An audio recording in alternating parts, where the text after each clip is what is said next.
Good morning, and thank you all so much for being here today. 30 years ago today, many of us were together as we mourned the loss of a wonderful man, a great brother, son, father, and husband. Today we're here to celebrate his life and his legacy. Spencer and I met in college. He was a security guard in my dorm, a girls' dorm, all-girl dorm. Tell me that wasn't a pie chart. He was very shy, and those of you that know me may not realize this, but I asked him out first. And the first thing he told me, we went to eat tacos that night, and the first thing he told me is, I just want you to know if we're going to be in a relationship, first date, if we're going to be in a relationship, I want you to know I'm going to be a police officer. And one day, God willing, I'll be chief of police. The last day that we shared as a family, we went to church, the boys were altar boys, and then we had a soccer game at St. James. And it was our turn to buy the drinks. Well, Spencer had gone to the police department, of course, before church to check on the reports for the Saturday night. He was supposed to pick up the drinks. He forgot. So we had to get him on the way. And I'll never forget Ryan and Spencer carrying the cooler off the field and James trying to sit on top of it while they were carrying it. It's a good memory. We shared a lot of memories. I was with Spencer over half my lifetime when he was killed. Those of you in law enforcement, I thank you for what you do. And I ask that when you get up in the morning and you get your uniform on and you pin on your badge, please don't do anything to tarnish that badge. In that way, you can continue to respect Spencer and the other officers that have gone before him in the line of duty. Again, thank you for being here. I just want to say everyone in this room had a hand in where Ryan and I are, as well as our mom, for 30 years. You're difficult.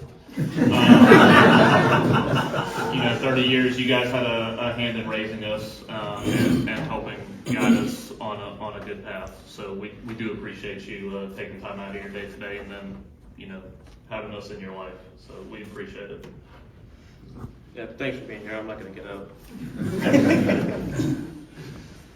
But a lot of you don't know that Spencer, although he never saw this facility, unfortunately, his fingerprints are all over it. There were many days that Spencer, Ken Arthur, and myself sat at the McDonald's at 5 Points and drew floor plans for this facility. This room Spencer drew, and the sergeant, to get a chance to see it, the sergeant's cubicles out there, Spencer drew that too. We told Mike Walker was our architect, and we told Mike what he had done, and he incorporated those things into the final project. Spencer would be so proud of this facility and the officers that are here.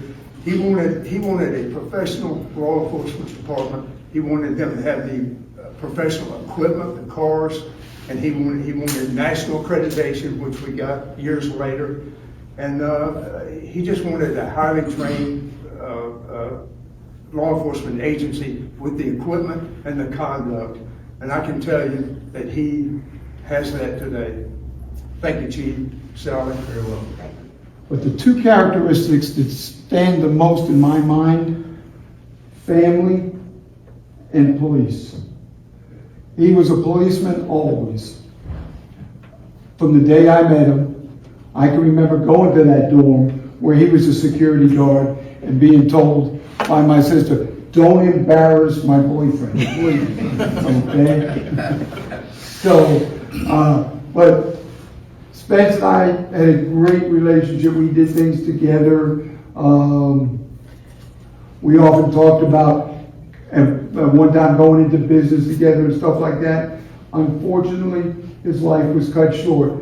But the two characteristics that stand out the most when I think of Spence and reflect back is family and police. He wanted, I heard the word professional. Yes, that's all he wanted was professional law enforcement people.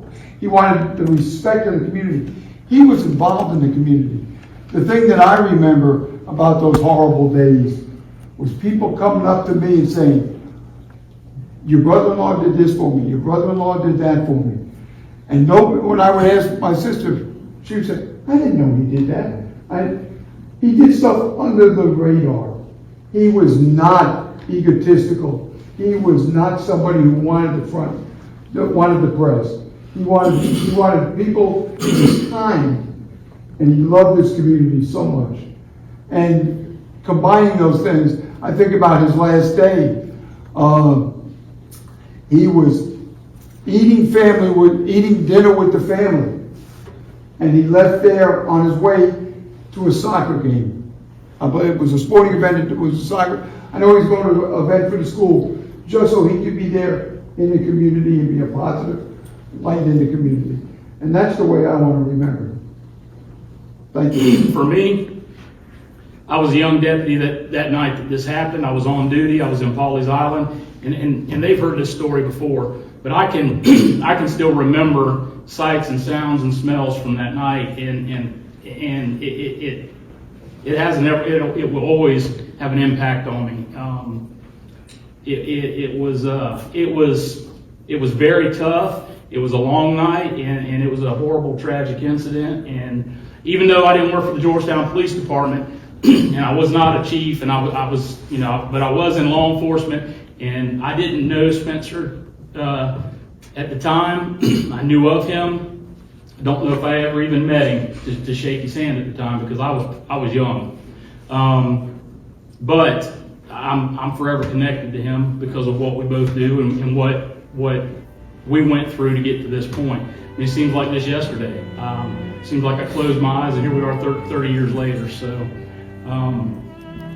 anyways, I just wanted to share with y'all that night that it has a lot of meaning to me, not because I'm the chief here now where he formerly worked, but because I was there and I know what his family has gone through.